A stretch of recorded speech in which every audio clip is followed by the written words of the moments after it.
Look around you. Look at the structures that stand firm, the homes that offer shelter, the bridges that connect distant shores. Every single one started with a blueprint, a master plan carefully drawn out long before the first stone was ever laid. But what if I told you that the greatest architect of all time didn't just build mountains and stars? What if he left us an entire manual, filled with hidden blueprints for how to construct a life that stands against any storm?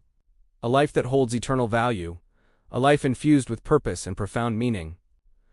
This isn't just a collection of old stories.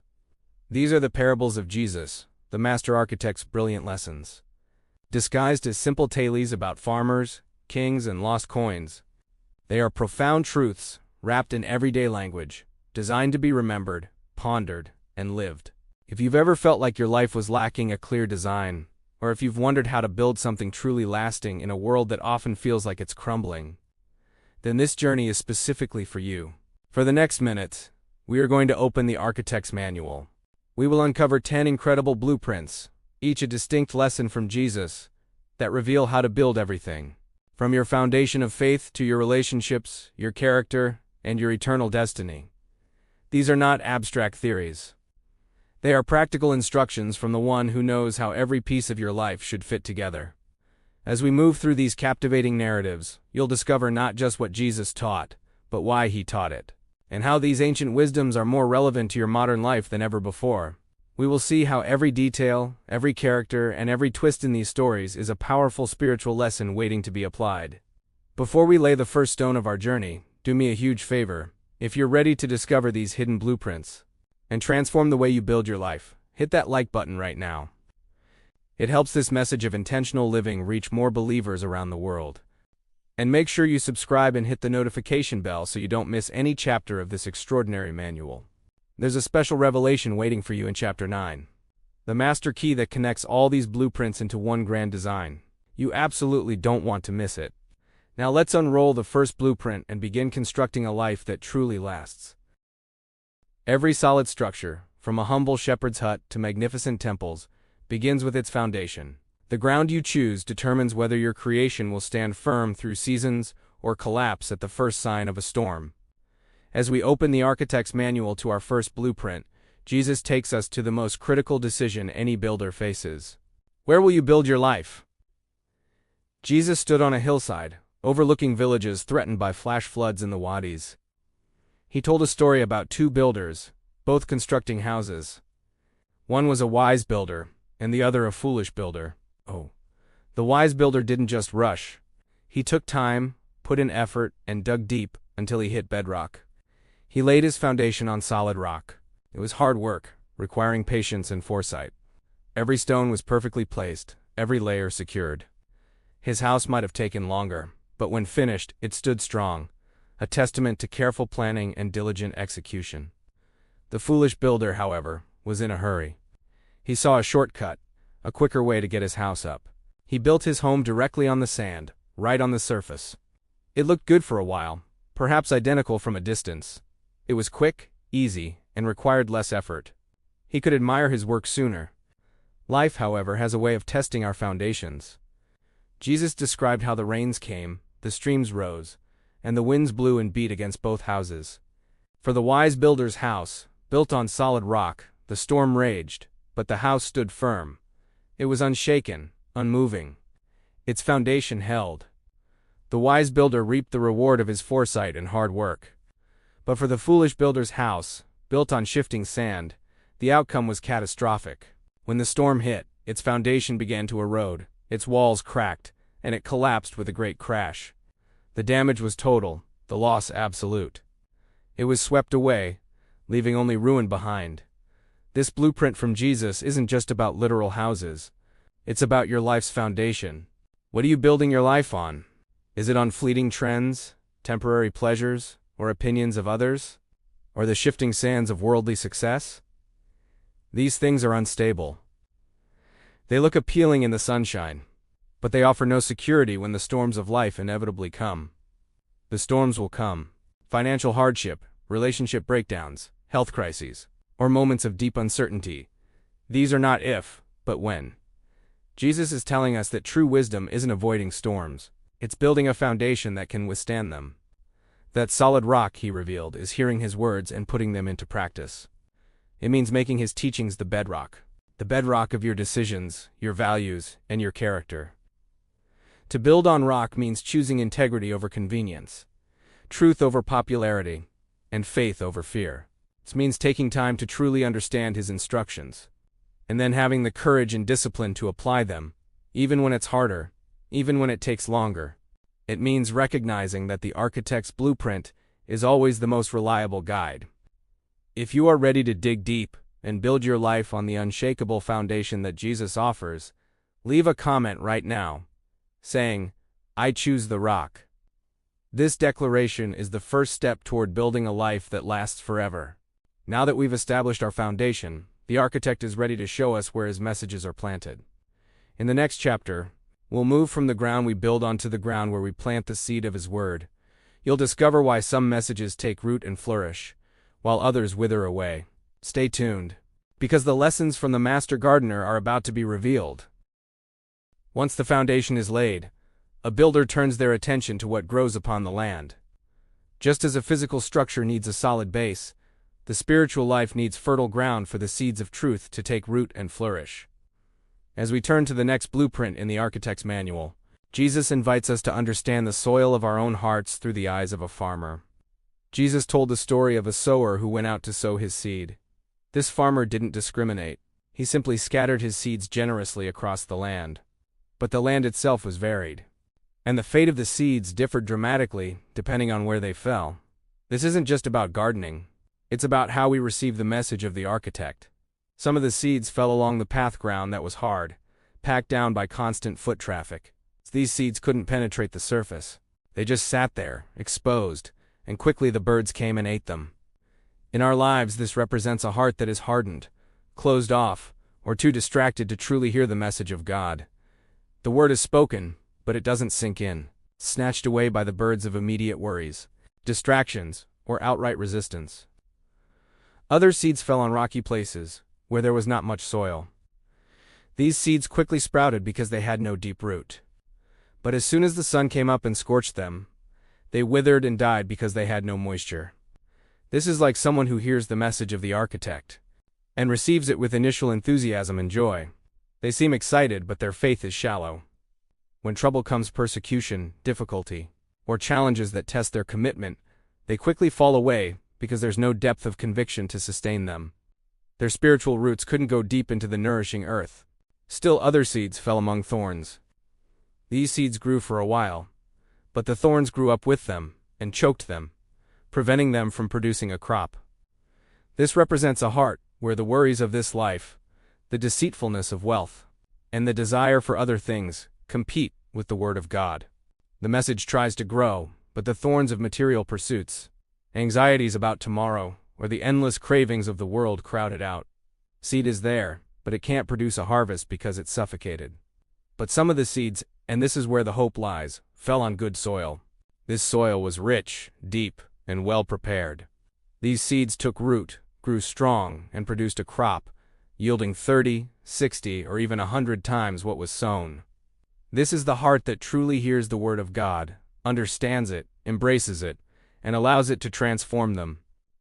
It's a heart that cultivates an environment where faith can not just survive, but truly thrive and produce an abundant harvest of good fruit.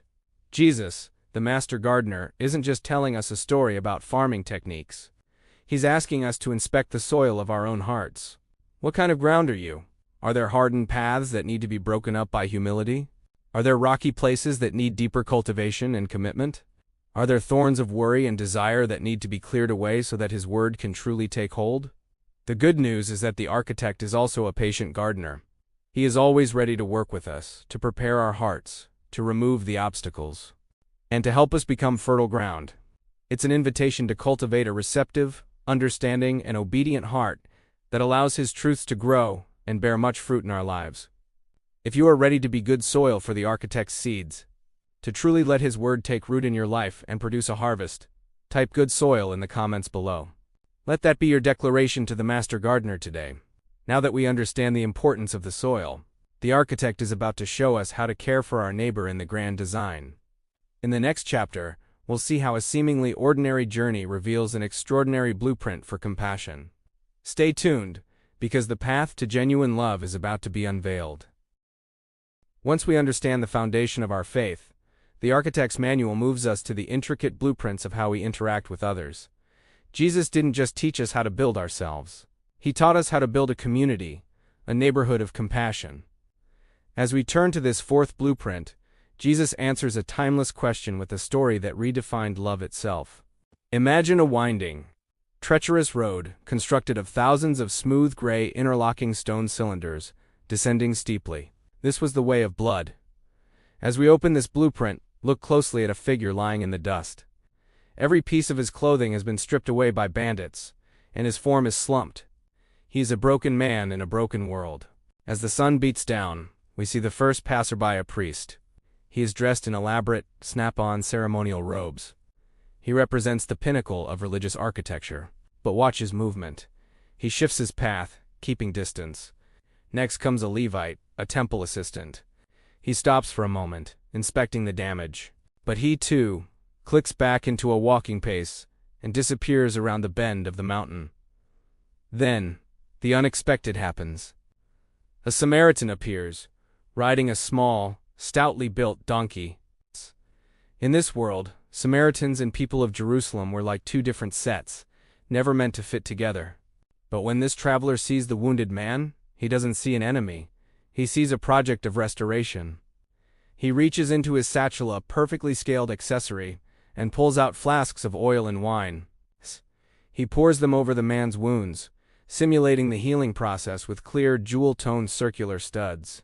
He lifts the man onto his own donkey and leads him to an sturdy building constructed of white and tan masonry bricks. He pays the innkeeper with 2 small silver-colored circular tiles. He promises to return and cover any extra cost. This is the blueprint of compassion. It tells us that love isn't about the pieces we have in common. It's about the mercy we show when someone else's life has fallen apart. If you are going to be the one who stops to help when everyone else walks by, hit that like button right now. We are building a neighborhood of mercy, one act of kindness at a time. This blueprint reminds us, our neighbor is anyone whose life needs a helping hand to be put back together. As we transition to the next chapter, the architect is going to show us what happens when a son decides to dismantle his own life, and the incredible grace it takes to welcome him back into the family structure. Now we move to a grand estate, a beautiful home built with columns of ivory-colored cylinders and lush green foliage pieces representing the gardens. Here lives a wealthy father with his 2 sons. But look at the younger son, his face is printed with a look of restless ambition. He approaches his father and demands for his inheritance to be granted. He wants to take his pieces and build a world of his own, far away from the father's design. The father, with a heavy heart, hands over a massive chest filled with gold-colored round tiles. The son walks out the gate and travels to a distant land, a place of bright lights and loud celebrations. At first it looks like he is winning. He builds a life of luxury, but it's a hollow structure. Every choice he makes is like removing a supporting brick from his own foundation. Soon the gold is gone. The friends vanish. And then a famine hits. The green plant pieces of the land are replaced with brown, withered stalks. Desperate, the son takes a job in a pig pen. He who once lived in a palace is now slumped in the mud, built of dark brown plates, surrounded by pink, blocky swine. He realizes that even the servants in his father's house have a better life than this. He decides to walk back. He rehearses his speech, his head bowed in shame. He thinks he can only return as a servant, a minor piece in the background.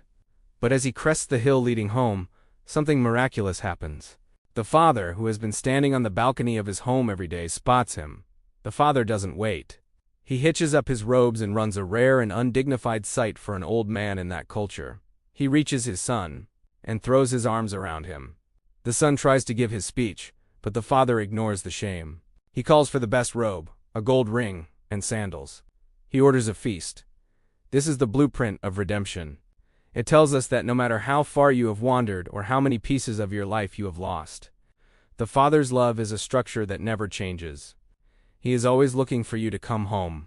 If you feel like you've been in the pig pen and you're ready to return to the Father's house, type "I'm coming home" in the comments. We are moving toward the midpoint of our journey. And the architect is about to show us that he doesn't just wait for us to return, he actively hunts for us when we are lost. The great architect of the universe is a master of inventory. In his eyes, a set is never complete, and a blueprint is never finished if even the smallest, most hidden piece is missing from the table. To illustrate this profound truth, Jesus shared two back-to-back stories that reveal the heart of a creator who refuses to give up on what belongs to him. First, a shepherd stands on a rugged hillside made of dark gray and tan slopes. He has 99 sheep gathered safely. These sheep are beautiful, with white wool bodies and small black faces. But as the sun begins to set, casting long shadows over the mountain, the shepherd begins to count. He reaches 99, and his heart sinks. One piece is missing. Now, a logical builder might look at the 99 and say, the set is mostly complete. It's an acceptable loss. But the shepherd doesn't think in percentages. He thinks in individuals. He leaves the 99 in the safety of the open country and heads out into the dark. We see his figure holding a shepherd's staff accessory, climbing over dangerous, jagged rock pieces and through narrow canyons. He calls out into the wind, his voice echoing against the stone walls. He won't stop until he hears that one specific bleat. Finally, he finds the sheep trapped on a narrow ledge. He doesn't scold it or point out its mistake. Instead, he leans down, his joints moving with purposeful care, and lifts the sheep onto his shoulders. He carries it all the way home, his joy radiating through the scene. So when he arrives, he doesn't just put the sheep back. He calls his neighbors together for a celebration. He tells them, "Rejoice with me, I have found my lost sheep." To make sure everyone understood, Jesus then took the crowd inside a humble village house. The walls are made of sun-dried clay bricks, and the floor is composed of thousands of tiny tan-colored dust plates. A woman here has 10 silver coins, precious, gleaming circular tiles, which represent her entire savings. She realizes one has slipped through a crack. She doesn't just wait until morning. She lights a small oil lamp, a tiny yellow flame piece flickering in the shadows, and picks up a broom made of straw-colored bristles. She sweeps every single stud of that floor. She moves the heavy wooden-textured furniture. She searches the dark corners. Her eyes focused with an intensity that shows the coin's worth. When she finally sees that glint of silver in the dust, she lets out a cry of joy that fills the house. Like the shepherd, she calls her friends, "Rejoice with me." Jesus is telling us that you are that sheep and you are that coin. So you might feel lost in the shadows or stuck on a ledge. But the King of the universe is searching for you with a lamp in his hand and a plan for your recovery. As we build our lives, the mortar that holds our relationships together is grace. But what happens when that grace becomes a one-way street? Jesus takes us inside a magnificent palace, a structure of high contrast white and gold masonry. On a throne built of intricate gold-colored cylinders sits a king of immense power. Before him stands a servant whose debt is so massive, it would take a mountain of gold tiles to repay. He owes 10,000 talents, a sum so high it's impossible for a common worker to ever repay. The king orders the servant, his family, and all his belongings to be sold to cover the loss. The servant falls on his knees with fear. "Be patient with me," cries. In a moment that defies logic, the king is moved with deep compassion. He cancels the entire debt. He wipes the plate clean. The servant walks out of the palace a free man, his heavy burden vanished. But look at what happens as he walks down the narrow street of the village. He sees a fellow servant who owes him a tiny amount, just a few silver-colored circular tiles. Instead of sharing the freedom he just received, the first servant's face twists with greed. He grabs the man by the collar, his joints locked in a position of aggression. When the second man begs for mercy using the exact same words the first servant had used before the king, the first servant refuses. He has the man thrown into a prison built of dark gray bars and cold, unyielding stone. When the king hears of this through the other servants, his anger is like a storm. He calls the first servant back into the throne room. The atmosphere is heavy. "You wicked servant," the king says. "I canceled all that debt of yours because you begged me to. Shouldn't you have had mercy on your fellow servant just as I had on you?" The king hands him over to be punished until the original, impossible debt is paid. This is a structural warning for our souls. The architect is telling us that if we want to live under his roof of mercy, we must be willing to extend that same mercy to others. Bitterness and unforgiveness are like cracks in a foundation. They might seem small at first, but they will eventually cause the entire structure of your peace to collapse. If you are choosing today to let go of a grudge and rebuild a bridge of forgiveness, leave a comment saying, "I choose forgiveness." The architect now asks us a vital question. What is the most valuable piece in your entire collection? What would you be willing to trade everything else to own? To help us understand, Jesus paints two scenes of discovery. In the first, we see a laborer working in a field. The ground is made of brown and tan earth plates, and as he digs, his shovel accessory hits something solid and metallic. He clears away the dust to find a chest overflowing with radiant, multicolored jewel pieces and gold tiles. This man doesn't just take a few pieces and run. He understands the law of the land. He hides the treasure again, marks the spot, and goes home with a plan. He sells every single thing he has, his home, his other tools, his furniture, every piece of his life is traded in, so he can buy that one field. To his neighbors, he looks like a man who has lost his mind. They see him giving up his security for a patch of dirt. But he isn't losing, he's gaining. He knows that what is hidden beneath those brown plates is worth 1,000 times more than what he gave up. Then we move to a high-end marketplace. Here we find a merchant, a man whose life is dedicated to finding the finest, most perfect white circular pearls. He has a massive inventory of beautiful pieces, but one day, he finds the pearl of great price. It is so luminous, so perfectly formed, that it makes every other pearl he has ever seen look like common gravel. He doesn't hesitate. He sells his entire stock, his whole business, just to hold that one singular pearl. This is the blueprint of the kingdom of heaven. Jesus is telling us that knowing him and being part of his eternal design is the ultimate treasure. Many people spend their lives collecting sand bricks, fame, money, or temporary pleasures, thinking they are building something great. But the architect says that when you truly see the value of Christ, you realize that giving up those temporary things isn't a sacrifice, it's a bargain. Are you ready to trade the common for the extraordinary? We are approaching our special revelation in the next block, where the master key to all these stories will finally be revealed. This is the piece that makes every other parable click into place and explains why the architect is so obsessed with your life. Stay with me, because the most important secret of the manual is about to be unrolled. This is the moment we have been building toward. We have looked at foundations, gardens, lost coins, and hidden treasures. But now, it is time to reveal the master key, the one secret that turns these parables from simple morality tales into the absolute truth about who you are and who God is. Look at all the characters we have met: the shepherd, the father, the king, the merchant. There is a common thread that weaves all these bricks into one grand, eternal design. The revelation is this: Jesus is not just the narrator of these stories. He is the hero of every single one. He is the shepherd who didn't just walk the hills, but laid down his life to find you. He is the father who didn't just wait on the balcony, but left his throne in the highest heavens to run toward us while we were still in the dirt. He is the treasure hidden in the field of our world, and he is the merchant who saw you as the pearl of great price and gave up his own life to purchase you. The master key tells us that we aren't just independent builders trying to follow a set of instructions. We are living stones being shaped by the hands of the Creator to fit into a magnificent eternal temple. The reason these stories resonate with you is because they are the blueprints of your own soul. You were made for mercy, you were designed for purpose, and you were created to be part of a family that never ends. This is the special revelation. The architect isn't looking for you to be perfect. He's looking for you to be his. When you realize that the King of the universe saw you as a treasure worth dying for, it changes how you place every other brick in your life. It turns your work into worship, and your fear into faith. If this truth, that Jesus is the keystone holding your world together, has touched your heart today, I want you to make the ultimate declaration. Type "He is my keystone" in the comments. This is the moment where the structure of your faith becomes unshakable.